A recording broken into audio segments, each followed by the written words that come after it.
If you could take a pill that would remove the need to ever sleep again, would you? We were actually just having this. Yeah. I asked Thomas this question. I was like, would you rather like not have to eat or sleep? Like, which would be better? And Thomas, didn't you said sleep, right? Yeah. Yeah. Said sleep. You just get so much. Yeah, I'd probably say. Yeah, I guess I'd say. That's a hard one. You'd kind of I forego the exploration at night, the Mhm. the dreams and visions, but it's like And there's also the pleasure of food. It's like, I don't know. Yeah, I said, what would it be like if sleep was like a leisurely activity? Like instead of a need, you could, if you'd like to, if you had extra time, free time, sleep. And maybe, I don't know what the benefits would be. You know, if you didn't need it, what would the benefits be in that situation? But maybe it'd be something similar. It would be like to what it is. Yeah. it'd be pretty much It's like a meditation. Physiological almost. benefit, or. Mm-hmm. Hmm. Yeah. I What do was gonna say something about the shoots, but can't remember now. Honestly, it was one of the days. Colin, what about But- you? Food or sleep? Sleep. Yeah. Give up sleep. Yeah. Okay. Yeah. It's a lot of time. That is a lot of time. 30 And year you're, life. and you're right. Like About a 30-year life. breakfast, lunch, dinner is kind of a mental break throughout True. your day, True. and the pleasure that you receive from tasting certain foods. I feel like sleep isn't. I mean, it's pleasurable, like the feeling when you wake up. But if you think about sleep, you don't even remember it. You literally zonk out, and then you wake up, and it feels like all that time that you spent sleeping is just like a snap. It just goes by like that.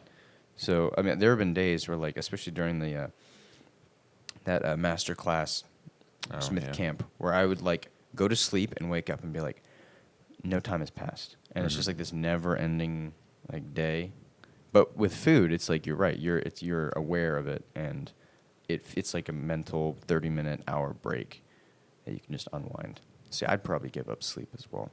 Well, sleep is kind of analogous to death and rebirth. Mm-hmm. Mm-hmm. Feeling refreshed, reborn in the morning, and then you go totally unconscious for the night, and then it's kind of like a preparation for death almost. Holy crap! I've never thought about it like that, Mm. but that's so true. Well, Every of night course you're I forget prepping the for quote, Yeah. but it's something It's I think. There's a Watts. I don't know if Yeah, it's there's okay. a- I'm sure there's probably an There Alan is. Watts quote, but I think Ralph Waldo Emerson or somebody said that let sleep interpose the day and the night, and like Jim Morrison said, the day destroys the night, night divides the day. Mhm. Time to run, time to hide, break on through to the other side. It's that same Mm. thought. But what were you gonna say about? No, I Alan can't. Watts? About what? Oh, no. It was just the Watts quote that. I mean, it wasn't even a quote. It was just a little portion of one of those podcasts we listened to where he was discussing He was trying to give some kind of analogy, like a layman analogy of death, and just pretty much the crux between going to sleep, waking up. That nothingness is as close as you're going to get to experiencing it. That was pretty much it. I remember. But Do you think you can prepare for death? DMT. no. Yeah, I suppose. I mean, Elaborate. well, according to Rick Strassman's book, by taking DMT, it's basically a form of experiencing death and rebirth. So, I mean, aside from that, like, Mm-hmm. Secret unity. They're the same. We've already kind of discussed this No, in no, the but other aside- we podcast. should but probably what, try to- Yeah, yeah. you mean like Go- aside from like through the use of those powerful Yeah, substances, or yeah. like okay, so just like aside from chemical aids? I'd say something to the, I guess, on par with skydiving or something, just incredibly exhilarating, just something your body's It's those boundaries we were not, talking. Yep, yeah, Boundaries. You know, moving past the boundaries. You gotta find the boundary. Because in that, I mean that is kind of it's kind of a trip in itself. I mean, your Mhm. body is just being flooded with adrenaline and all sorts of hormones, Yeah. chemicals. Neurochemical- I'm sure you, you dissociate. I mean, Oh yeah. oh yeah, for all of you listening, yeah. So we went skydiving. Was it last summer? Last summer Yep. for the first time ever, and we can, I guess, We can go briefly through that a talk little about bit. it. Sure. But We can just give kind of our mental like emotional experience for like the little Yeah.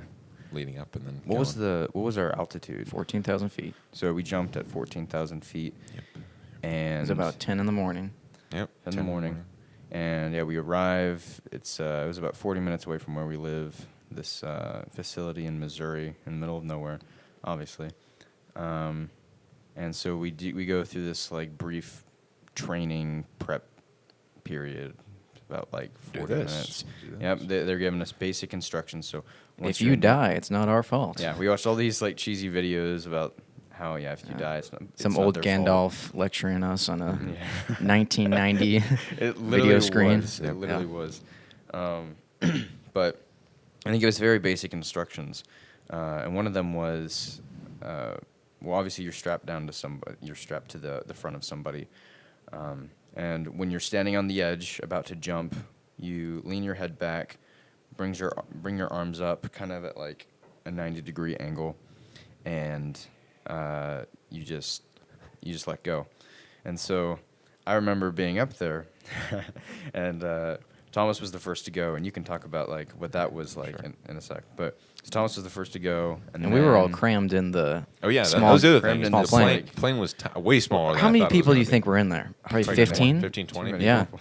And there's people So in front of me claustrophobic. too. There was like 6 And people. there were advanced Yeah, the guys- divers in there too. Yep. Oh my god! Some of these guys had what, like over. They jumped out in a 7,000 ring. They were jumps. like 60 Some- plus years old. Yeah, A they were couple of the very guys. experienced. Like these guys, That I was- wonder if it was even like an adrenaline rush for them even more. Just They Just acted like it was. falling. They climbed on the side of the plane like it was nothing. Yeah. Like Just I like think it was walking some down the film. street, I pretty was like- much. oh my, yeah, that and the buzz bars, all they had, like I thought it was going to be more like a. I don't know why I thought the plane was going to be bigger, or at least inside.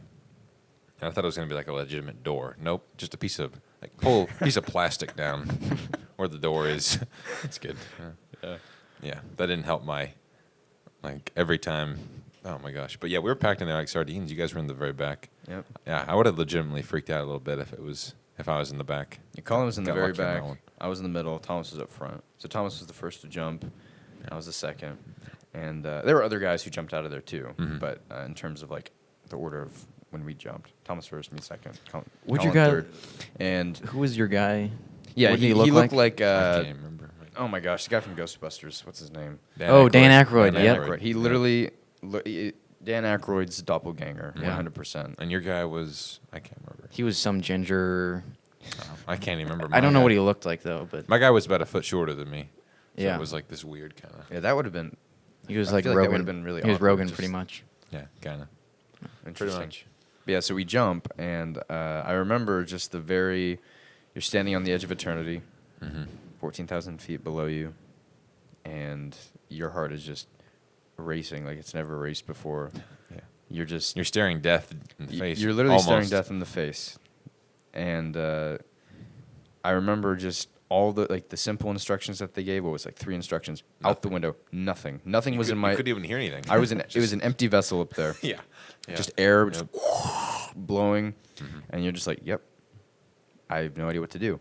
And next thing I know, I kind of come back to my senses for a moment, and Dan Aykroyd is like, put your head back. I'm like, and I just instinctively lean back, arms up, Yep. and fell to There we go. my death. Yeah, and then So what was it like for you guys? Well, it's almost as if those 2 hours of preparation That don't mean anything. Nope. meant nil. Yes, I will do this whenever you say so. Yep. Survival instincts Yeah. kick in. Yep. Exactly. Yeah. That's all you're thinking about. That was Free falling yeah. for a minute. So the whole process, sitting in the front. I mean, I was glad because there was a little space. But yeah, we got up to about. I don't remember what altitude they jumped earlier than us. Obviously, I think it was. I don't know. It was half the altitude or 10,000 feet. But these advanced, these certified skydivers jumped out. I thought a rink was coming or something. There was probably 6 or 7 of them, and they opened the little plastic door, and we're just watching. I was watching kind of in horror, not in horror, but just completely overwhelmed at this point. It was fight or flight was starting to kick in because I was like, okay, we're next. Like after these guys are gone, then we're going, and I'm first. And they all kind of clamber out on the side. There's these rails that kind of run parallel to each other on the side of the plane, and they all just very nonchalantly get out there, hold hands, 1, 2, and then you just see them disappear into the clouds. They just hop off and disappear into the clouds, and then it's our turn. Literally right after them, my guy was starting to tap me, and from there, after they had jumped, my brain turned off. There was no real will at that point. It was just going along with what, can't even remember the guy's name, what he was saying. My tandem, the instructor was saying. And then, I got to the doorway and just completely flooded with adrenaline. Totally flooded. No mental processes going on. And then, I think he did the same thing to me. He was yelling at me like 4 or 5 times. And it's, extremely difficult to hear, too. It's not even, you're not processing it. Plus, there's just screeching wind. So he probably told me 3 or 4 times. Yeah. What speed? Before we even... Like 150, 200 miles an hour, just soaring through the air. And even before we even jumped, he probably told me the command 3 or 4 times. And I either didn't hear him or didn't compute it or anything. And then we eventually went, and it probably took 10, 15 seconds to get some kind of bearing on, okay, I haven't died yet, so we're somewhat good. I wonder what's going through their mind. I'm responsible for this individual's life. Yep. And then you get the, was about probably a minute or 2 of free fall, or however long the hell that was. I don't even know how long it was in reality. It was a minute. And then you just get jerked up by this massive... And then it was only 5 minutes until you drift to the that was ground. Nice. That was the best part. That's so Not the best peaceful. part, but it was very peaceful. Just soaring above. About Slowly coming 1,000 down. feet, roughly. It was like 1,000. 1,000. I don't know when Something we like that. pulled, but and then it's kind of like that's the come down. You have like your massive trip, Yeah. Mm-hmm. Adrenaline and everything, and then fight or flight's like kind of creeping down as you. That was when I was getting a good base on things. And that's when it was most enjoyable. Like okay, when you're just gliding around. Mm-hmm. Yeah, pretty overwhelming. What about you? You said it all pretty much. Well, You said it all? No, I was devoid of thought or fear the whole time we were circling the sky on the way up. Okay, yep. I wasn't thinking about anything. I wasn't thinking about Just jumping out the plane. Just stolid. soldier, like World War II yep, soldier. I'm jumping. crammed into the back, my crotch up against Aidan's instructor. And it's like, yep, I'm pretty uncomfortable right now, but better close than being flat Stanley as I hit the ground. So, yeah, and then I was the last one to go. And What was that feeling like? Yeah, what did it look like? What did it seem like watching us just disappear out of the door? you just can't even comprehend it. I don't know. Mm-hmm. You just go straight out. And people, the misconception is it's going to be like a roller coaster where your stomach lurches or something. Oh. But that didn't happen. It's nothing. It's like No. you don't even feel that you're jumping out. And it's just you're in a massive wind tunnel. Exactly. Yeah. And it's a little bit uncomfortable for the first minute because it's just so overpowering. Mm-hmm. And then Your mouth. Yeah, your Yeah, mouth is that just too. forced open because of all the Yeah. the air. And then when you get to pulling up on your crotch again, Yeah, that was Yeah. fun. yeah, Yep. you get yanked up by the parachute and then just calmly glide down to the ground. And that's when you realize how high up you are. Mhm. Your legs are just dangling above nothing. Yeah. And I was trying to enjoy the view while it had it because it was a So fairly free. Oh, handsome yeah. price, and we only had 5 minutes. It only lasted 5. The plane ride, how long do you think? 30, 20, Yeah, 20 it minutes. was longer than the 30 actual minutes. dive. Yep. And my guy was he was nattering away in my ear about like, oh yeah, you should get your sister to do this, and you should get your mom to do this, and Advertising like, the whole. dude, I'm trying to enjoy this. And at the end, we got this like silly What'd he say? certificate, and No. they're like, "Come back again soon." And Yep. You do 10 jumps and something. You're certified, to certified. do tandem Yeah. Oh, to go solo. or to go solo. Yeah. Yeah. After 5, I think it I is. Would you guys ever want to go solo? Oh my, I don't know. Maybe. that's a lot of trust in yourself. Yeah. You just forget to do anything. There's got to be at least one guy in history who's like his first solo jump, and he just jumped out and literally just Yeah. flat. on the ground because he I think- forgot. He was so overwhelmed that he just. I forgot think to my pull it. grandpa told me a story about he was in the army and he did a lot of pilot or test jumps Mhm. for at some base in Kansas or I don't know where, and I don't know if his parachute malfunctioned or something, but he had a backup parachute. Had to Luckily use that it? worked. But yeah. But imagine your first one, and it's not Nothing. pulling, it's not opening up. Wow. No. Mm. Meh. So Fight That's a lot Club. of- So Fight Club. I don't know how we segue into Fight Club, but Letting go. get out your little notes. Letting Letting go. go. That's the philosophy. Do you think it's a Taoist philosophy, or do you think it's an existential philosophy, or do you think it's a mix?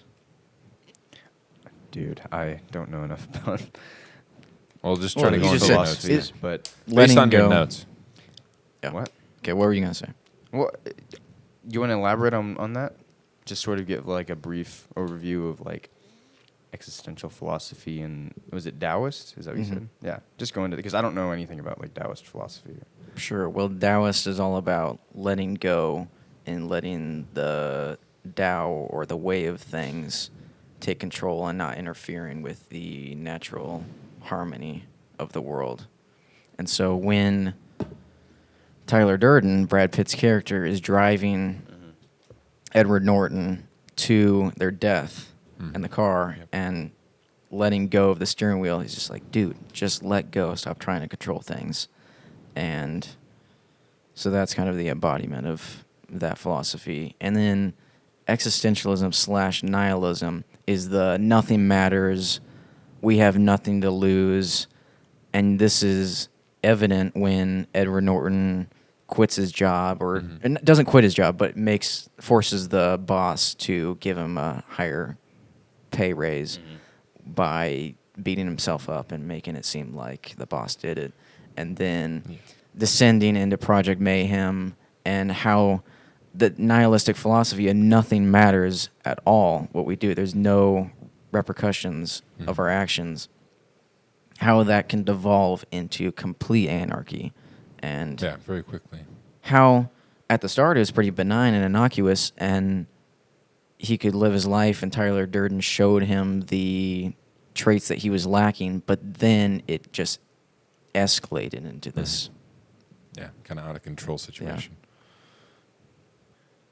Should we start with like I don't know the sort of like aesthetic and technical aspects of the film, or should we just go right into the philosophy? What do you think of David Fincher's style? Directing. Well, it's just amazing to me how I've said this so many times before, but just the way in which his films move just baffle me. And I remember pausing it, thinking pacing? The Yeah. pacing. It's just Yeah. incredibly. There's not a incredibly dull fast. moment. Not a dull moment. I remember pausing it, thinking I was like, okay, I maybe have 20 minutes left. I still have like half the movie. I'm like, oh my gosh, like, Yeah. but it's a good feeling. Yeah. I'm like, I feel like I'm getting A lot out so of it. much meat out of this. Mhm. It's only film. those little snippets of like, okay, Yeah, the This is only it. most This is important it. This is it. moments of a scene. Everything else is cut out. Yep. But there's so much of it, and it just moves so seamlessly Mhm. and so quick. So contrast that with a director who you think does that poorly or not as well as David Fincher. it's kind of, but the thing is, I feel like there's just stylistic Yeah. differences. Like Aronofsky, or not Aronofsky, Tarkovsky, pretty much complete opposite of that. Complete opposite. Just takes. What does he sweet- do? You know, Well, I mean, I haven't seen much of his at least in work. Stalker. Yeah, in Stalker, for example, there is a close-up shot while the main three characters are like venturing into the zone, and it's a close-up and it lasts like literally 2 minutes, and it's so unnecessary. As an art house film? That's what I'm saying. Yeah. They're not really comparable. I'm because saying they're- big time directors that you I know. I'm just saying. should expect a almost lot out of them. anybody's style isn't really comparable Yeah. because it's just not the same. It's an artistic choice, but At least at the very high level. Sure, there's gonna be crappy ones that don't. Yeah. I don't know. I have to really think about it. and you can't really get away with that with like a modern audience. What? Really, it was just Oh, like no. attention long span? pauses. No way, There's yeah. no way people are gonna get. I mean, I was bored watching that Yeah. shot. Well, what's the most recent But- movie you've seen that has had a lot of superfluous scenes? I don't know about superfluous, but just like a film that takes its time is like Yeah, Call Me really by Your taking Name. its time. It's like, it doesn't. I mean, it doesn't like drag, but it takes its time. Mhm. But It lets you see the like evolution of the. So even characters. Scorsese's movies, you think that every That's what I scene was has gonna- to be in there. Well, I was gonna reference him, but certain films, I feel like Goodfellas is just like a masterpiece in so many ways, but that's another film that just moves so quickly and so seamlessly. Whereas like The Yeah. Irishman, when I saw it, I don't think it moves as fast as like it doesn't move nearly as fast. But I as remember Fincher being, stuff, but it moves. I mean, it's yeah, decent. yeah. It Fincher keeps is moving just, for sure. I don't even know how he does it. I don't know how he does it, but just all of his films too. Mhm. It's not just Fight Club. Yep. It's Social Yeah, Network. Girl with the Dragon Tattoo Girl is with the like Dragon that. Tattoo. Just, it's incredible. Yeah. But yeah, Scorsese definitely to an extent. Not all of his films though, but I think most of them move pretty Yeah. quickly With and pretty intention. They effectively. move with intention. Every scene has Wolf of Wall most Street. the. Yeah, most of the meat is there, but you definitely get to see a little more. Yeah, I Other feel like than just the. I feel like Fincher's like the Robert Greene of film. Hmm. Just Yeah, kind all of. meat, Yep. nothing. What about Tarantino? Again, just because of his like Different style, sure, yeah. But Takes if you time. had to take a stance, In his, there's usually so much more going on than in Fincher's. You know what I mean? Like Fincher's usually focuses on, okay, here's a group of characters. There's only blank amount of them, and we're gonna. It's very fast paced. But then Tarantino usually there's like multiple storylines going on. Usually, at least a couple, and that kind of forces it to be a lot of. Mostly meat, but I don't know. I don't think it's quite the same style, but it definitely usually moves about as fast. Covers the same, or it depends on obviously the film, but yeah, I don't know. They're definitely somewhat comparable, I think. And then what about like the visual like tone of the film? It's very dark, contrasty, kind of bleak. It's pretty gritty, right? Kind It's of very gritty, yeah. And there's a lot of like harsh or like pale blues and greens and grays. It's just kind of a bleak film. I mean, it definitely matches the tone of the film, but How much of it do you think is shot at night?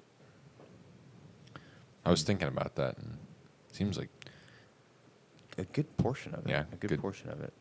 I don't know. I'd say maybe 70%. yeah. There's a lot shot at night. What do you got there? Oh, okay. And then one last thing I want to say, just like the very minimalistic but effective use of CGI. I mean, it's used quite a bit with like the opening sequence and Yep. when the camera is just just soaring down a building and it ends in a van and it's full of explosives and there's obviously like the opening like with the title with the title credits, like the camera's just pulling back.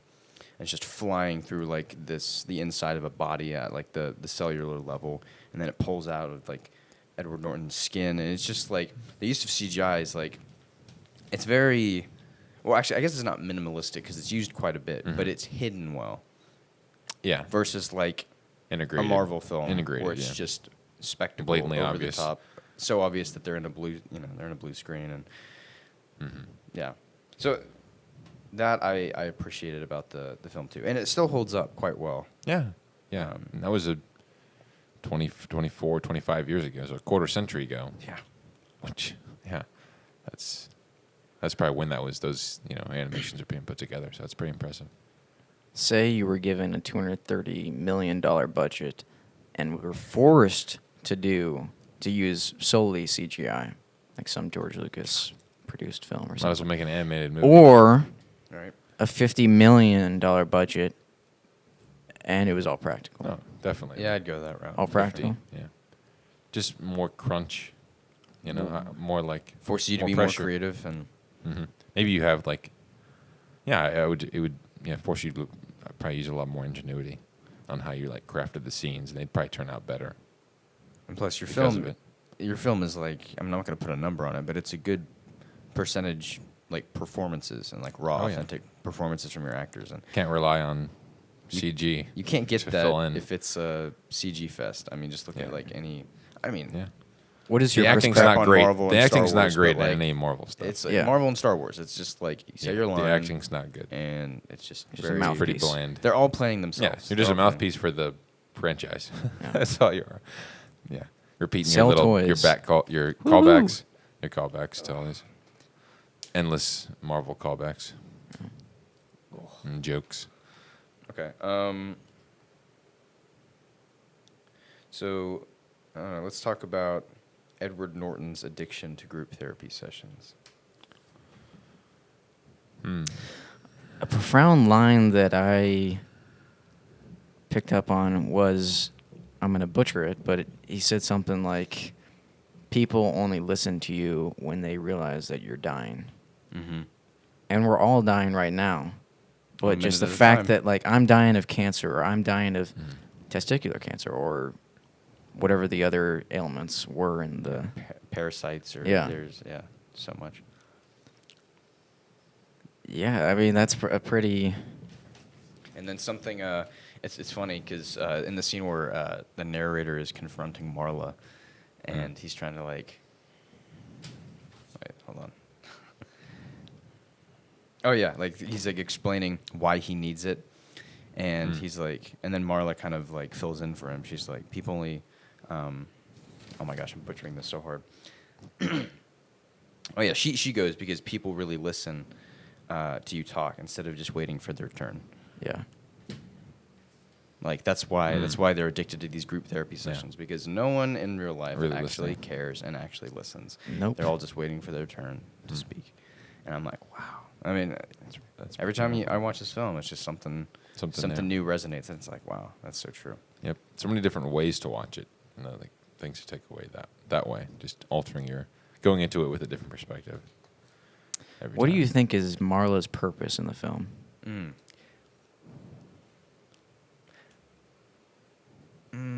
That's a really good question. Because I was trying to, I was kind of writing down like character notes and stuff like that, and obviously there's a lot for Tyler, there's a lot for the narrator. Mm-hmm. For Marla, it was just like kind of, there wasn't a whole lot. But Aside from the obvious trope that she comes between the two men and there's a rivalry there. I think something interesting was like the narrator makes us, he comments on her philosophy, and it's that she could die at any moment, and the tragedy was that she didn't. So I guess she sort of embodies like this incredibly, I don't know, I guess pessimistic, but like very nihilistic, like worldview. Like physically, she embodies it. And like there's a scene where she's literally just like she's after they discuss how they're going to like divvy up the group therapy sessions throughout the week so they didn't see each other, because Edward Norton can't cry if there's another Poser. as he called a tourist. Tourist, yep. Even though he's literally a tourist himself. It's so funny. But like she like walks away and she's just like standing in the middle of the road, cars just like flying by, honking, and he's like, maybe we should exchange numbers, and she's like, okay, and she just like walks back, like just not a care in the Careless, world. yeah. Couldn't care any less if she got hit, and it's just like, just chain smoking constantly throughout the film. Just like literally, she's going to these group therapy sessions, and it's like Because it's cheaper than a movie. it's She said. it's Yeah. cheaper I was than a trying movie, to just free remember coffee. why she goes to these in the first place. It's cheaper than a movie and movie. free coffee. Yeah, free coffee. But yeah, that's what I'd say. So her purpose is to... I guess maybe Marla is kind of like a catalyst for the narrator's like the creation of his alter ego, because she sort of represents everything in a sense that he isn't. And then Tyler Durden is just sort of an extension of that. So she kind of, I guess, opens him up to that perspective and Sean living Ruby. that way of life. Yeah, pretty much. Yeah. Pretty much. That's yeah. Well, we could just say Sean and Ruby, or we could kind of describe really briefly what that's about. You want to describe? Sure. Yeah. So the film we're working on right now is a mystery romance kind of drama.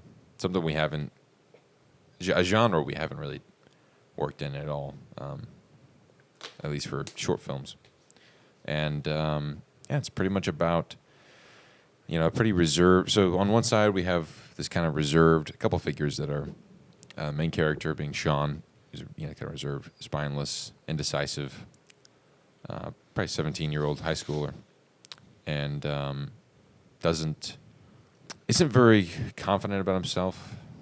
Doesn't have a lot of self-confidence, and then briefly at the end of the film, kind of takes place over a summer, beginning at the end of the school year, and he's surrounded by a couple kind of surface level friends who are people just probably he's ended up with either just through being in school for a long time or just childhood friends, who knows.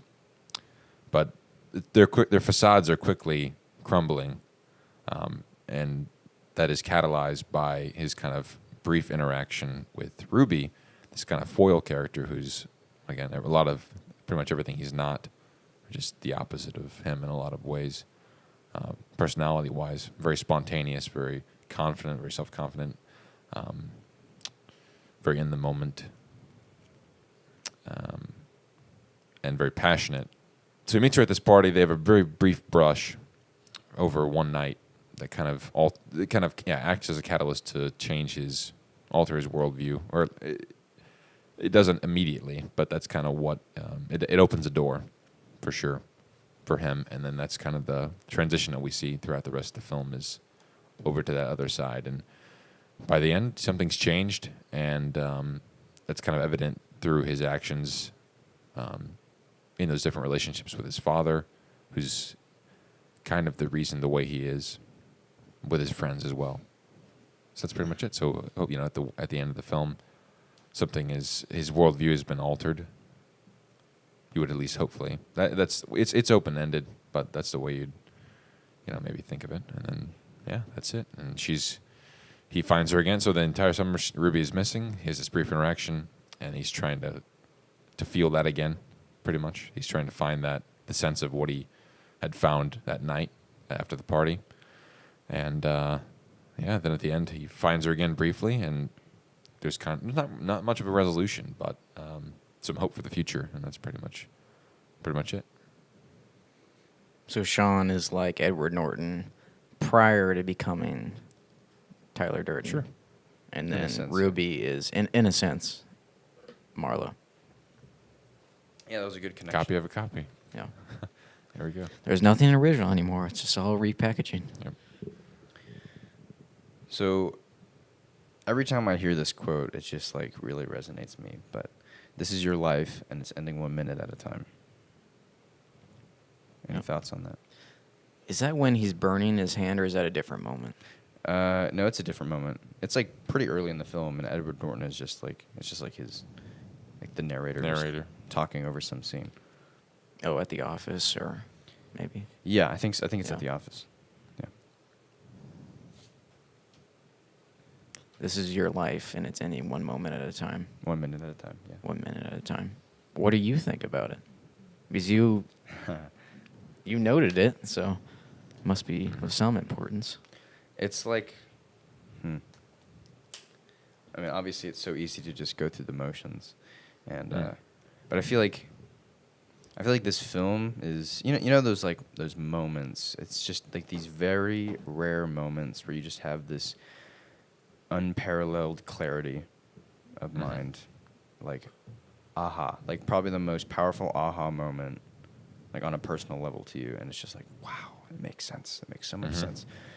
And yet it's so fleeting, and it's so easy to forget. I feel like this film is just like All that. all Yeah. of that, All that. and it's every time I watch it, I get that same feeling. And I guess for me, like that quote. I mean, it's just so easy to just lose sight of how fleeting and short your life is, and it's so easy to waste your life. And it got to be thinking intentional. about- You have, that's really it. It's like you have to be intentional, and you just need to stop worrying about Everything crap else. that's out of your control and everything that has no meaning to you, and things that don't bring you any joy or peace of mind or Status quo. Screw it. Screw the status quo. Yeah, that's just kind of what it means to me. Yeah. And it's almost like I remember for a period of time, it was actually like, I think I was in, yeah, it was my first year at KU, like first semester. I got into this habit of like hanging up quotes on my wall. Oh, yeah. Just like as a reminder. And To not fall into those mindless patterns. Exactly. And I think this was one of them. This was like definitely one of them that I put on my front door. Like, your life's ending 1 minute at a time. Just to sort of remember not to get distracted by all the happenings, all the garbage Yeah. in the world, all the distractions. Not to get distracted by the distractions. So, yeah, I think it's a very powerful quote. What do you guys think?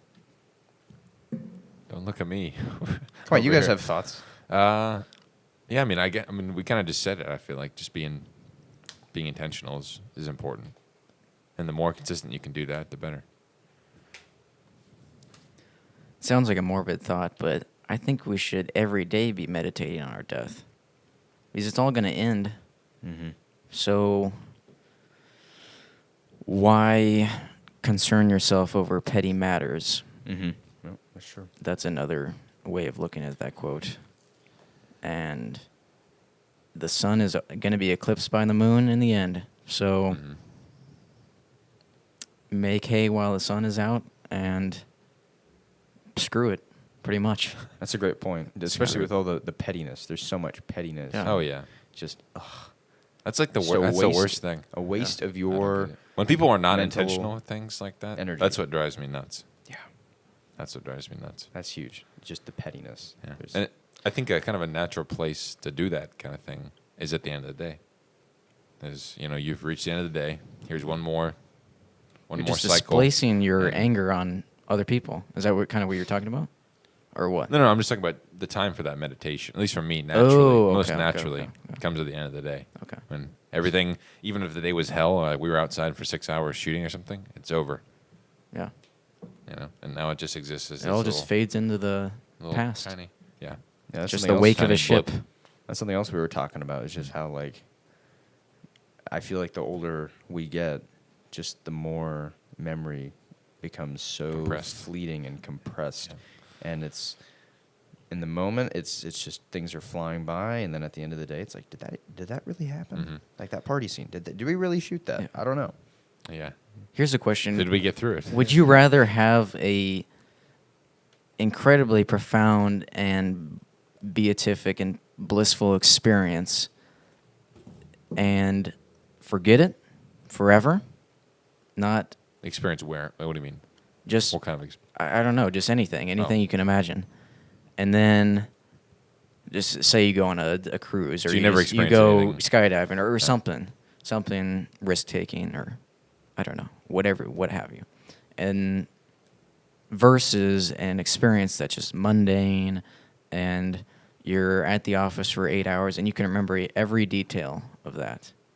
Would you rather forget a life-changing, life-altering experience or remember the mundanity? What's interesting is that the exact opposite would be the case. Yeah, because you wouldn't. You would Right. only remember Right, but this is just a thought experiment. thought Oh, experiment. okay.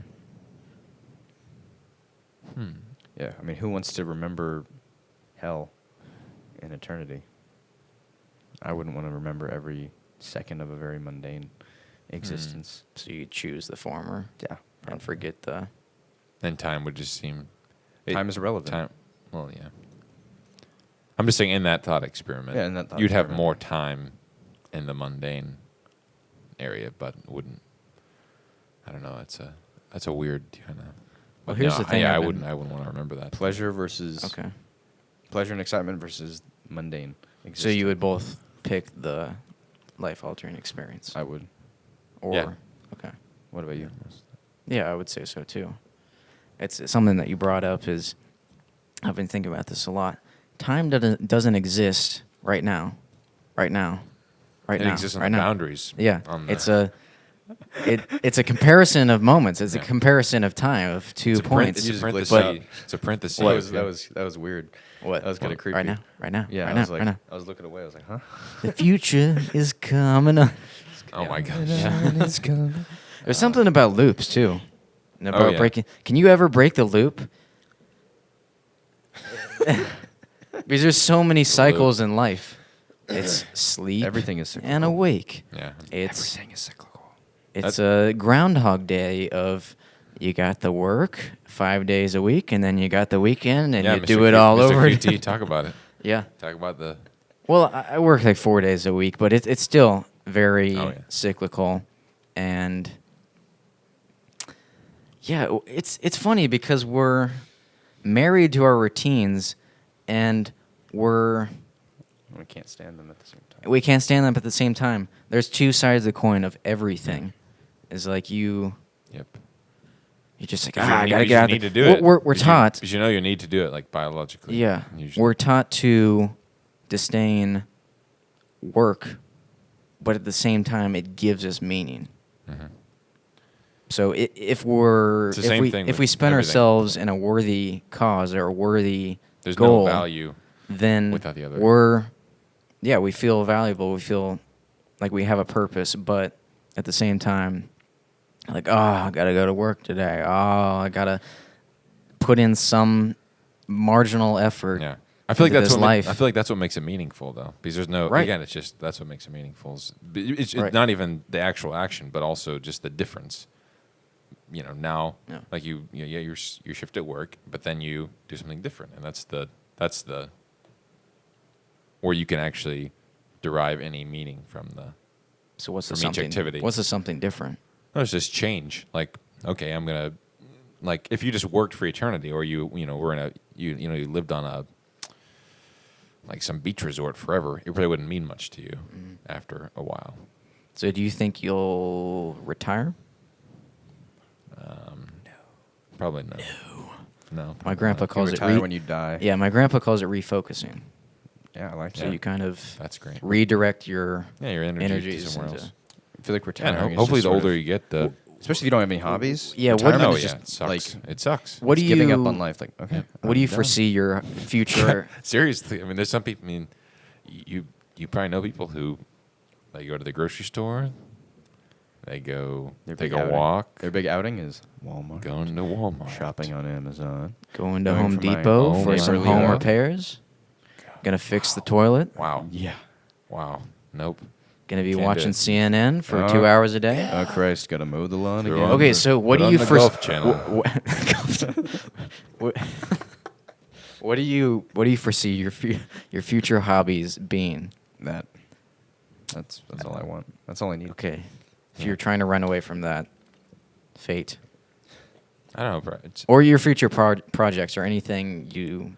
Well, I mean, it's something I feel like It's, that's of course, it's something you can't know, but Yeah. just what would your ideal quote unquote retirement, not retirement, be? and hopefully like helping produce, maybe being producer Okay. or like a, executive producer, like somebody who has the connections and so can just kind of work on different projects, kind of not omnipotently, but being able to kind of go between things and working on a lot of different. Yeah, it's one thing you see a lot of like older directors. If you go to their IMDb, they're like producers on like a dozen projects that are happening the same. Just they have a little they have influence in all those projects. Just slap my Oh, name on there. and- Yeah, exactly. Yeah, but you What- could do that relatively. What would you do? Retire. Yeah, I don't see myself retiring. I agree with the whole like shifting focus and just trying new things and traveling, exploring, and still creating Yep. in some way, shape, or form. Whether it be film, documentary film, or maybe just like shifting completely and to, I don't know, who knows, like painting or I have no idea what the future holds, but like the having the freedom to just like if I want to work, I can. Financial freedom. But That's if the I key want to to a lot of travel things and I in want to life. explore It's the key and, to a lot of things in life. and have If more you life can get that. experiences, see family, blah blah blah, I can do that. That's what. Mhm. But I don't think I'll ever stop. I think work and just creating is like it's very healthy for the mind. It keeps it mentally. Oh yeah. I mean, you may not die till you're 80, 90, but you can die mentally at 60 yeah. so easily. Yeah, if you retire, then And your life just becomes this one loop of hell. Yeah, it's Yeah. definitely a scary thought. So why do you think we grumble about work, if that clearly gives us some sense of Probably just part of the duality of Purpose. man. But Just- I think some work can, but I think a lot of work, again, it's kind of like going back to the conversation we had the last podcast. It's like it's not like working at QT is inherently meaningful to you, Colin, but you're doing it because you're making money and you have to, and so it's just But- that extrinsic reward. that's what it is. And I think that's the case for a lot of people, but like at a much older age in higher level jobs that they're kind of reliant on for survival. Doesn't mean they enjoy the job, but it makes them enough money to get by. Yeah. And that's why if you can So that's why. if you can find a career in something that you're passionate about, then it will never be work. You'll just be Exactly. doing new things and, in this kind of constant state of like Playing on invigorated, demand. invigorated Yeah. play pretty much. Mhm. And that's all it'll be. Exactly. So that's kind of a cool way of looking at it. The things you own end up owning you. Yeah. I love this one too. Clear contempt for materialism. Exactly. Yeah. Tyler Durden burns down his house full of objects. And it's like, I've said this before, but we're not like the Egyptians where we think that we take our possessions into afterlife. It's all going to fade away. That's so funny. Yeah. And the Tibetan Buddhists talk about how giving little things away, giving things that are of minimal value to you, to other people in preparation for death when it's just all going to dissolve and fade away. So you're kind of giving up these little parts of your soul. Yeah. Maybe it's just a donation to charity, or it's just a small gesture or something, but you're giving up something that means something to you, to other people, and not letting your possessions own you, which is so hard. It's like we're so possessive. Why do you think we're so possessive? Probably some kind of survival instinct. Exactly. Or like some tribal. I've definitely become more minimalistic as I get older, though. Oh, yeah. Yeah, for sure. So, But it's like Same. we always attach mine, my. This is mine. This is my house. This is my car. Yeah. This is my guitar. That's just, it's the culture we live in, the consumer culture, and houses are getting bigger and bigger with more space. Everyone's got a 2-car, 3-car garage, and Yep. just fill it with more shit. Buy More space stuff. to buy and fill. Yeah. What is it? Oh, that's an It's- empty space. it's I gotta come- fill that with something, right? It's come to a point where shopping is a hobby. No, It's like a national national pastime. There was a quote by it was Marshall No longer a McLuhan, necessity. Marshall McLuhan, or can't remember who it is, but I think it was him. I think it was consumerism is the new religion, or I can't remember what it was, something like that. Yeah. Marketing, advertisement, the new religion. So there you go. That's pretty true. I mean, what runs on the TV networks all day? Ads. I hate it. Oh my god. $19.99. Cannot watch You TV. call now. Yeah. You want this? Yeah. Pay up. This is something that you don't need until just now. Yeah. Pretty much. There's this one It- test. Yeah, it's funny because in a interview, Bob Dylan said something along the lines of consumerism forces you to need things. It's like this. There's this Calvin and Hobbes comic where, I'm gonna forget the quote, but it's like patriotism, or it's our patriotic duty for objects and buying things to distract us from a simple life. It's our patriotic duty to fuel the system. Fuel the machine. Yeah. That's why we're inundated with ads and mail and YouTube ads. Bye. That's like 2 ads per Yeah. video. Video now, yeah. Grammarly, Liberty Mutual, Limu, Yeah. Yeah, Lumi, the like Marco's deodorant. backpack. Yeah. It's So these bombarded are- with things to buy. And yeah, I would agree with you, Thomas. I think I've become a lot more minimalistic. And Yeah, you just realize what has value. Like what has value. I feel like. what are you going to use? Yeah. I There's wa- a great commercial recently. You probably not great. Well, I don't know. It's Ewan like McGregor or yeah, that something? one. Yeah. yeah. The Know exactly what you're talking about. experiences. Yeah. Anti-materialism commercial. Yeah. I like it. It definitely great for a caters to travel that company. one audience where they're like, they realize the. Mm-hmm. Oh yeah, for Yeah. sure. Some people, I'm sure. Well, I mean, I'm sure most people have some gist of it, but there's definitely not a particular audience out there that was aimed for. So what are the fundamental needs of a human being? The things that you should value the most. Because I suppose you could go off the hierarchy Yeah, of that's, needs. I was just gonna say that. I would just, for me, it's very simple. It's people and life experiences. No food. Well, I mean, food's important. You need food to eat. At but, the like, highest level. You shouldn't, like, be obsessive about, I don't know, the exact way. I mean, unless it's, like, you're really passionate about food and that's your way of giving. Like, I feel like in a lot of ways, like, the way my mom, I mean, she gives in a lot of ways, but one of her ways of giving is through really delicious home-cooked meals. And she's very good at it. And so, but I mean, I don't think anyone should be, like, obsessing over food, over shoes, over clothes, over yada yada, soaps and all that crap. I mean, it's just, it doesn't matter. You need food to survive. You need soap to clean your body. But you don't need, like, 3 different conditioners. You don't need 5 different shampoos. I mean, you just don't need that. Yeah. It's funny, you kind of bring to mind a Calvin and Hobbes strip where the dad goes to the grocery store and there's 20 different kinds of peanut butter. Yeah. And he comes home and Calvin's like, "Where's the peanut butter?" He's like, I I couldn't decide. That's It's why too many options. shop at Aldi. It's like Skippy, Jif, Peter Pan, It's all the same thing. It's the same. creamy, crunchy, semi-crunchy. Yeah. Okay. And then you have an entire aisle devoted to cereal. Like Fruit Loops and Lucky Yep. Charms and Honey Bunches of Oats. That's why I shop at Aldi. Used two to be options one for brand everything. of cream of wheat, and now it's all these flavors and colors. How are you and- going to spend your minuscule pay? Yep. Got to keep it exciting somehow. Yeah. Got to keep them enticed, doped Yeah. up. What was your Cancer. Oh, sorry. What was your question though? You asked about like Just the what should fundamental we- needs. Yeah, of- fundamental needs. Yeah.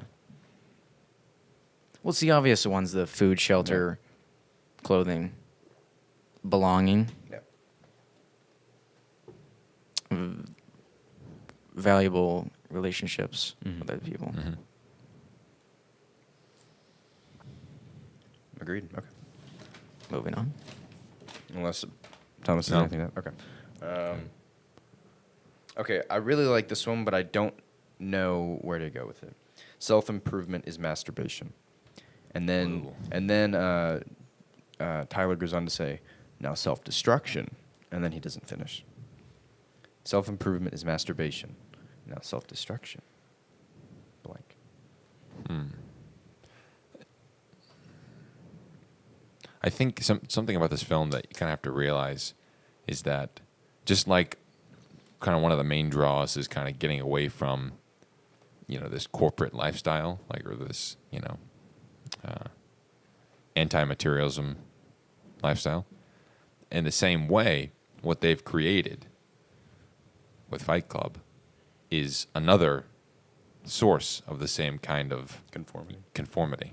So those men, everybody's doing the same thing. You're just changing lanes. That's all that's happening. It's sort of satirical. Oh yeah, in a for way. sure. And that's kind of where that quote Yeah. kind of fills in. I feel like because that's just part of their mantra. Repeat it, do But it. again, I feel like with every has single some quote meaning. from this You are film, not your khakis. there's duality. Yeah. Again, there's Oh, yeah. there's definitely some truth to it. There's some truth but to it. then There's also it's also satirical in a sense. yes, So, in what way is this true. true?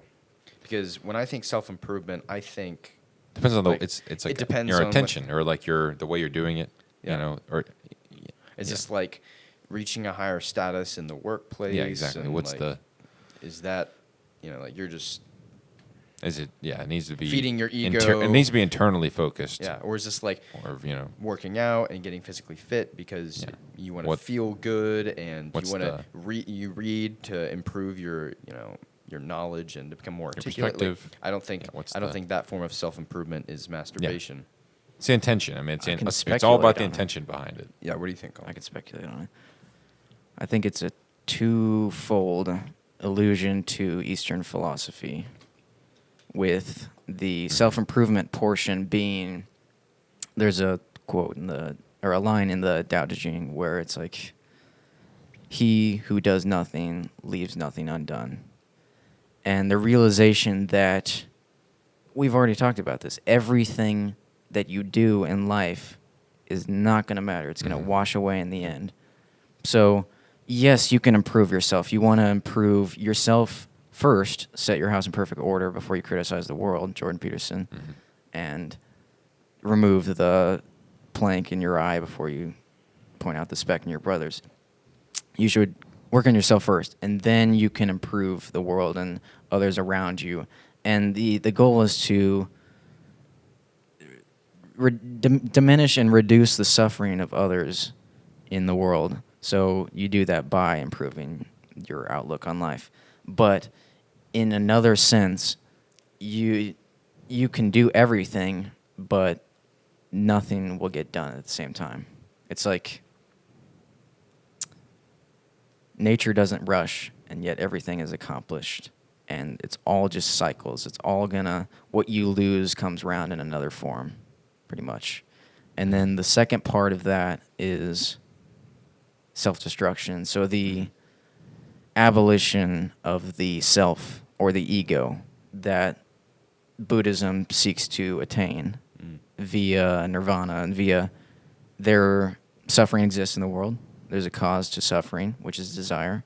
There's an end to suffering, which is destroying and abolishing the self and desire. And then there's a noble eightfold path, which is like right view and intention and speech and action and livelihood, effort, mindfulness, concentration.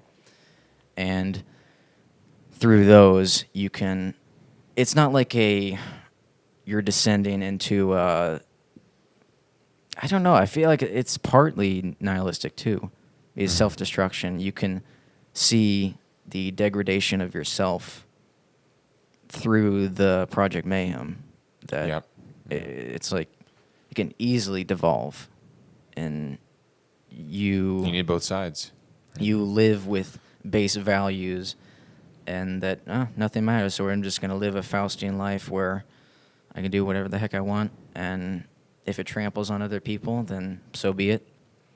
So we're all gonna perish in the end. So, or you could look at it as self-destruction. Once you are selfless, then you can apprehend and look out on the world, and your ego has been obliterated, and it's all coming back to.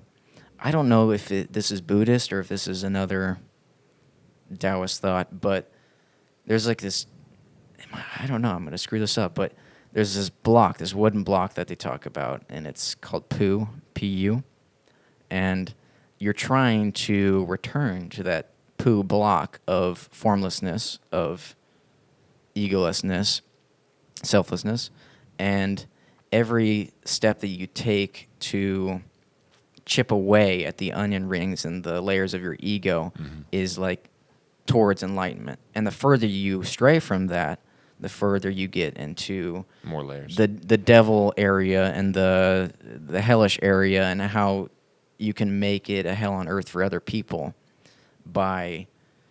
It's like we're one thought away from At all enlightenment. times. Yeah, we're one thought away. Making a decision. It's we're in here, and it's out there. And it's External not the versus same internal. thing. But it really is the same thing. We're just locked in our skin-encapsulated egos, and Christ. it's like you can't reach anywhere because you're just You're stuck. you're in this vessel, you're in this body. But that's what it's seeking to do is self-destruction, is to realize the harmony, and it sounds so trite, but the oneness with everything, and that you are just another piece of in the matter like puzzle. And that's everybody else. That's what Tyler Durden says, Yeah. like when he's just spouting out the mantra, like, you are not a special snowflake. You are not. You're not special. You are. Wait, hold on. What's the quote? Oh my gosh. You are not your... Like basically, you're just matter that's recycled. Yeah. like you're nothing special. Sorry, continue with what you were saying. And there's another quote I want to get into. Yeah, I really reached the conclusion of Yeah. that, Okay. but So like self-improvement is feeding the ego, whereas Yeah. self-destruction it is is in a sense in a sense. narcissistic, but at the same time, like you can look at it both ways. That Mhm. you improve yourself to improve others and Okay. Mhm. the well-being. Improve the impact you have on Yeah. others as well. So Yeah. both ways. Both sides. Here's another thing. Duality. Both ways. Duality. And it, Isn't self-destruction self-improvement? Right. They're kind yeah. of the same thing. Yeah. Because you have to destroy certain things to replace them Yeah. with others. It's like you have to give up everything to be given everything.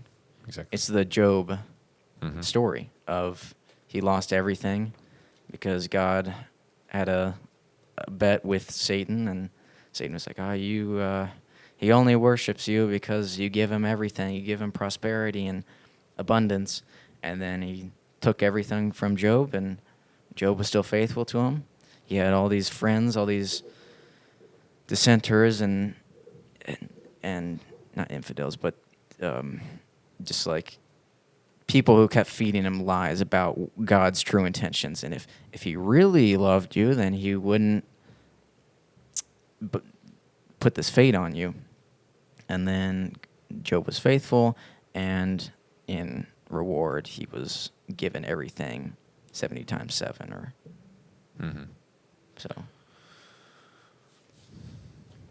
What do you think about I knew you were going to go into another topic, but what do you think about when Meatloaf dies, when Robert Paulson dies?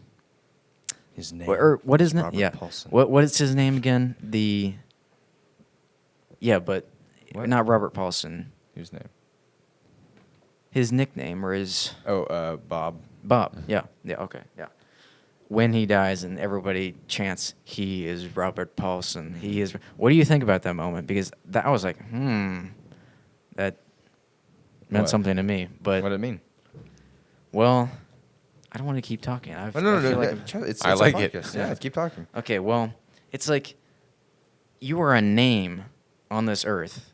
When you die, you are not a name anymore. You're just you're kind You're of whatever your name represents. Yeah, you're just a Or the idea. You're whatever's behind it. yeah, and it's like But while you're living, you are the name. yeah, and Or you're Elvis or Bob Dylan or Alexander the Great or anything, they're all names. Mhm. And it's like Elvis, I told you about this before. Elvis sold more just on his reputation, his name, than he did when he was doing concerts. So like T-shirt sales Yeah. and I have a quote all from that. that. For the Yeah. last couple years of Elvis's career, he was the best Elvis impersonator. yeah, Think of that for a minute. yeah. It's like your name, and then Bob Dylan had some quote where it's like your name means nothing, my age means less. The country I come from is called the Midwest or something, but yeah, it's not very. But anyway, so when he said he is Robert Paulson, it's like not anymore. He's dead. He was. And it also got me thinking about the Stanley Milgram experiment and the blind obedience that the Nazis and other regimes had, and how all these people were just kind of nameless lackeys to Yep. Project Mayhem. And they were all wearing black. They were all chanting the same thing. It was a cult-like. Cool. And yeah, and then all of a sudden, oh, he had a name. He had a life. He had worries and troubles and ambitions. He's a human. Wait a minute. Yeah. Yeah. Some of that's only realized after death. I Yeah. guess. And there's the other thing about how people only listen to you and Yep. to when they know you're dying. It'd be So- interesting to have like something I think has become more popular is having like a mock funeral instead of your birthday, and then you get like this. Whoa. It's a lot different. Not a mock funeral, but like if you had died, what would people say? So you host like Leo's told me about this, that she did it for somebody, but it's just a lot. I mean, it's not. It's obviously still fun, like a fun event, but it's more like a Celebration. celebration of life. Mm-hmm. You know, up to But this after point. they've passed away. No, or- but so I mean, it's instead of a birthday, you have Got it, a okay. funeral like kind of it's a birthday party in the style of a funeral. So you're talking about your I don't know how you'd At what what would point be would different. you do that though? Like at what age? No, you could do it at any age. I mean, It's hopefully, just like, hopefully, once you've kind of started to mature, you wouldn't do this like a kid. But once you've kind of started Here, to, Johnny, we're gonna have your yeah, version. yeah, but just a different tone, more meaningful tone, maybe. The way people are congregating and talking about you. Obviously, I haven't been to one. I haven't experienced it. I have to ask her about it. But kind of interesting. That's Kind another. of relates to this. No, that's interesting. Let's think about birthdays for a second. Are birthdays like meaningful to you at all? No, because time is a social construct, as Yeah. everybody says. Yeah. It could be my birthday today, and Yeah. who cares? Who cares? Just another day. Yeah, Just it's getting just older. another day.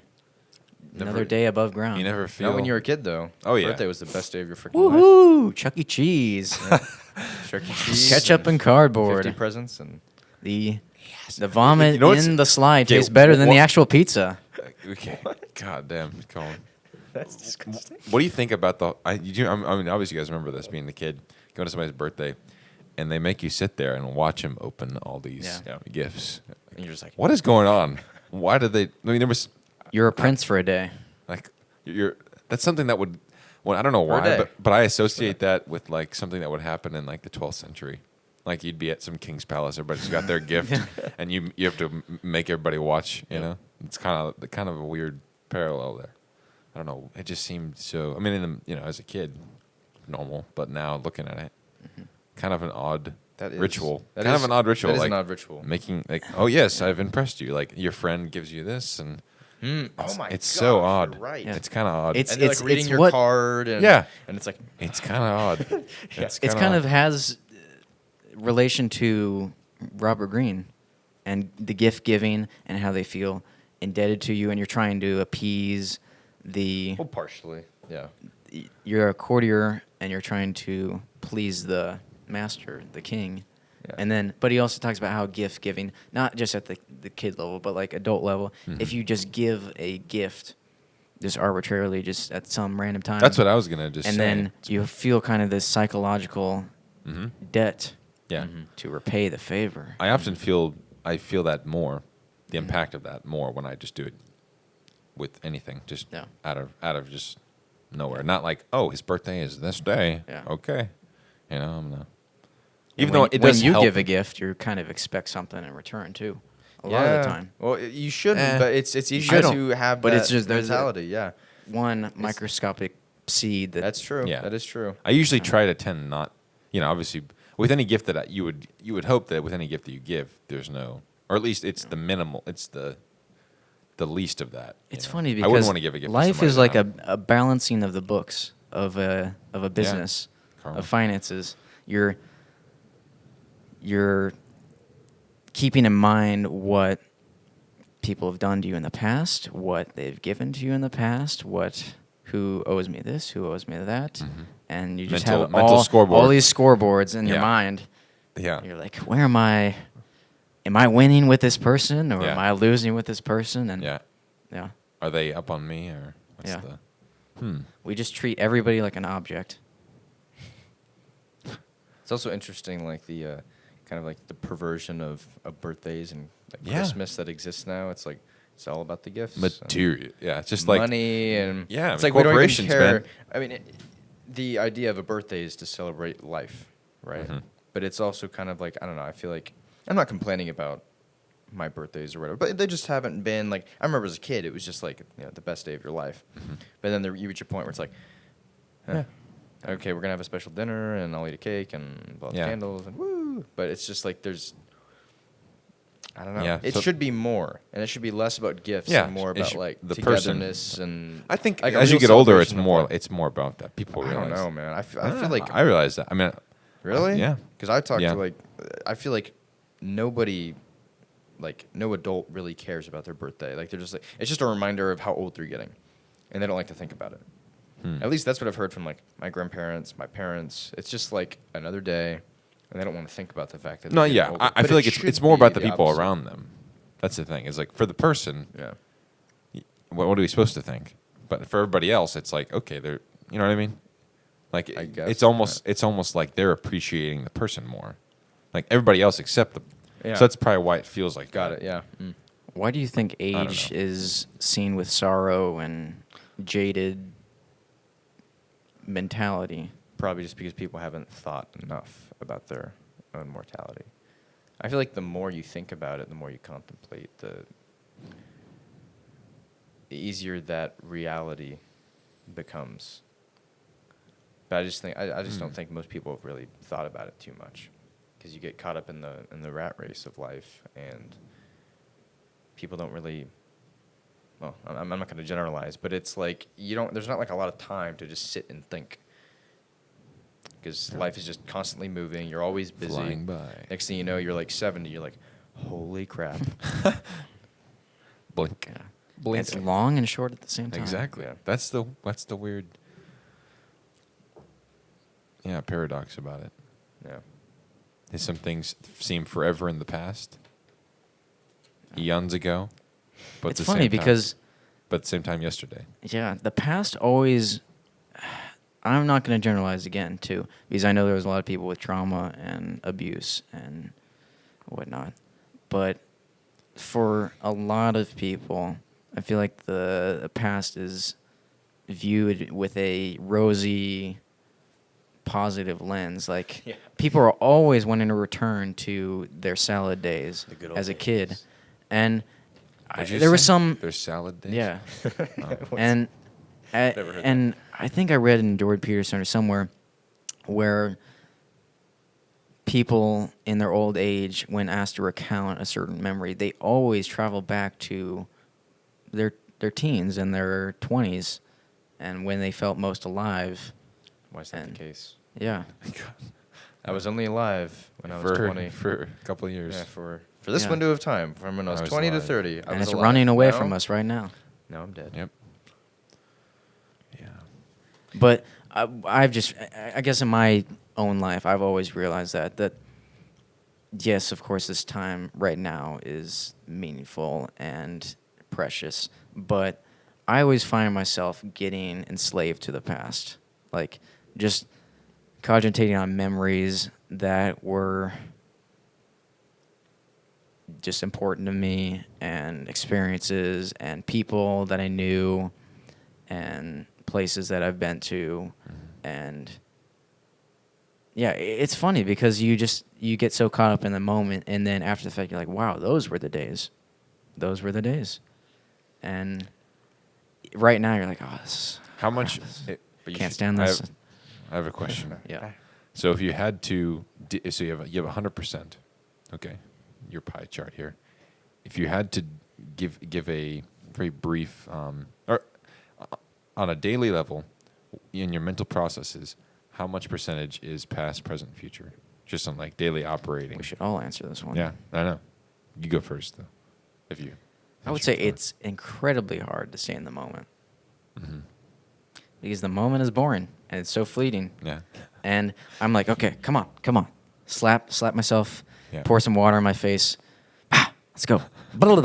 And then 2 seconds later, it goes off. into some You're floating off again. memory of me jumping out of a plane. Yeah. And I would say future. Wow. Really makes you put a. 30% of the time. Okay. And then the past, 60% of the time. And then the present, 10% of the time.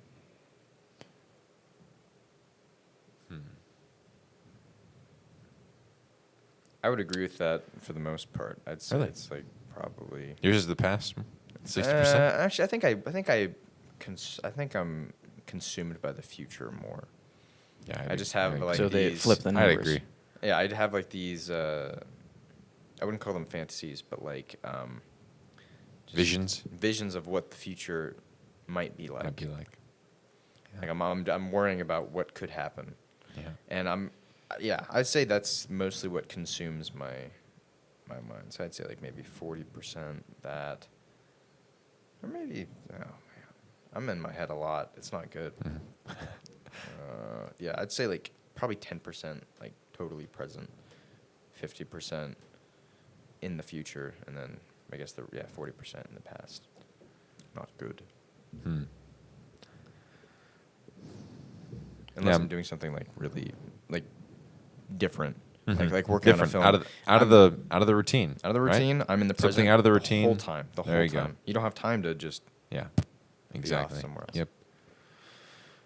Yeah, I'd say about 40, 50%, probably 50% in the future.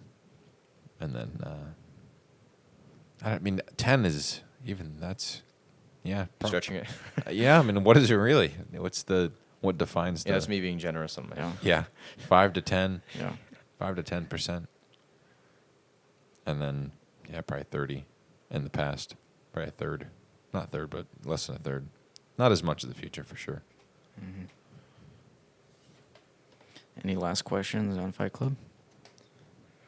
Man, there's so much to talk about. Well, Okay, well, I want to say there was this one quote I wanted to. So it basically just ties into what we were talking about, how like we're just matter recycled. But yeah, you're not what you buy. You're the all singing, all dancing crap of the world. That was one like I didn't even like comprehend the last time I watched this movie like 2 years ago. But say it one more time. you are not what you buy. You are the all singing, all dancing crap of the world. Crap. Which I guess is like you're just matter. You're Yeah. just dancing through life. Yeah. And then you get recycled. You are, and then you're not. But, what were we just talking about? We're talking about, oh yeah, percentages that were in the present. Oh yeah, so this is like, like the famous chemical burn scene. This is the greatest moment of your life, and you're missing it. You're off somewhere else. Yeah. Yeah. That resonated with me. Yeah. He was trying to go to his happy place in that The igloo cave. or cave. Yeah. Yeah. With his penguin. I wonder what the Spirit symbolism animal. of that is too, because it's a very specific. It's an ice cave. It's an ice tunnel. And it's just like why? Why is that?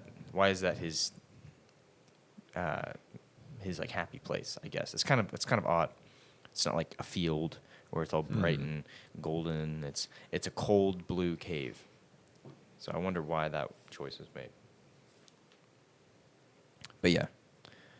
You're missing this is the greatest moment of your life, and you're missing it. You're off somewhere else. Goes to show that even pain is your greatest moment in life. No, exactly. Well, no, it's not your greatest moment, but it's all you have. That's all that's real. Without Yeah. pain, without sacrifice, we have nothing. Yeah. There's another quote. But it's so true to like be in. That's why like daily suffering, I feel like, is good. In Oh, for some, sure. Some fashion. But it's so Yeah. easy to like try to escape that. Like you're in the heat of the moment, Yeah. doing something painful. Like maybe like for me it was a cross country race, and Yeah. I was always like off somewhere else trying to like. Escape from the Escape harsh the pain. reality of. Yeah. That's why I feel like embracing it. What are you doing? Can you stop? Oh yeah. So there's like the famous scene where they're in a Lou's Tavern, and Edward Norton's moping and talking about how he was so close to being complete with all his IKEA furniture and how his life's been ruined. And Tyler's like, "Yeah, man, I'm sorry," and kind of going along with it. And then Tyler says something like, why do guys like us need to know what a duvet is? It's just a blanket. It's not necessary for our survival. Like, why do we concern ourselves with stuff like that, with meaningless stuff like that? And he says it's not necessary in the sense of hunter-gatherer. Like, it's just not important at all. Not necessary for our survival. Later on, so he makes kind of like that. He kind of plants that seed with the whole hunter-gatherer thing. And then later on in the film, there's a sequence where Edward Norton's kind of like dazing in and out of reality. He's like asleep, kind of. And Tyler sort of reveals his vision for the future. And it's basically like a city, completely overgrown. And he talks about how everyone is just wearing leather clothing that they'll wear for the rest of their lives. And they're laying out like deer meat, and people are pounding corn in the streets. and it's just like this, like almost like It's pretty post-apocalyptic. dystopian. Yeah. Well, not, Or not, it's not not dystopian. yeah, It's just like that's what I mean. like a Post- neo hunter-gatherer yeah, post-apocalyptic. society, like just complete destruction of civilization as we know it, just overgrown, but it's perfect at the same time. It's just a very simple hunter-gatherer existence, and like that's his vision. And it's right before he like leaves Edward Norton and just sort of like disappears for a while. But I thought that was pretty interesting. Here's my question: if your house burned down today, how would you react? And another question: what would you save from the fire if you had the chance to? Let's end Like on one that. thing or like Let's end on those questions then. Should we say one thing, or should we say like? Well, there's one other thing I'd like to say. Okay. And I think that'd be a good place to wrap up. But like with this, Yeah. my house burned down right now. Well, it's not my house. Were you going to so- say something else? No, like I'll say it after this. Okay. But it's not my house. It's my parents' house. I just live there.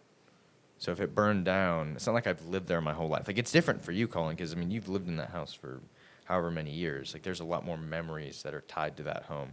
Whereas with this home, I've only lived in it for 3-4 years. So if it burned down, I probably wouldn't care that much. I mean, I'd feel really bad for my parents because they have a lot of valuable things to them that are in that home. And I mean, we have a lot of toys from childhood, like all our Legos and stuff like that, which is like, I mean, that's kind of meaningful to me because like my life revolved around Legos growing up. Yeah. So I think I would be like sad, but I wouldn't be. I Yeah, it wouldn't be care the end of that the- much. It wouldn't be the end of the world. Yeah, I'd probably agree with that. And what would you save from the fire? Like it. No, I'm kidding. Honestly, I don't know. That's a really good question. I don't know if I.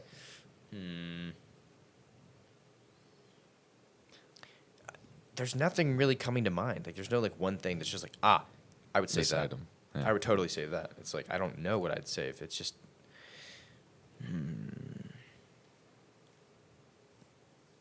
Do you guys know? I genuinely have no idea what I would save.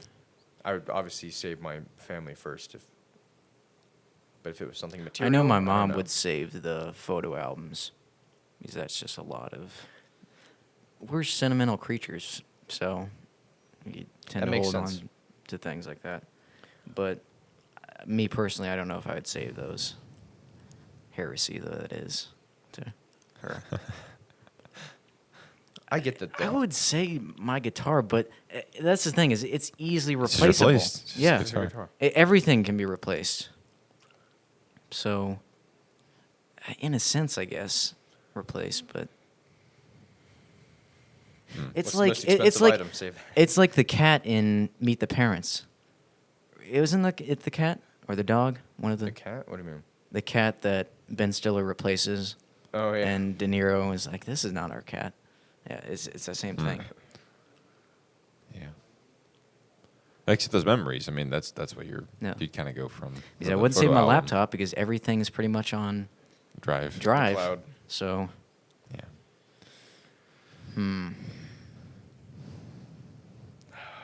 and of course we're excluding Oh. we're excluding people and No, pets yeah. and other things As long as that they're- are yeah, if everybody's of out natural there. importance. Yeah, Yeah. material. I honestly don't know. I wouldn't know till I ran in there. I agree with that. Yeah. You don't Wouldn't know. lose your wealth; it loses you.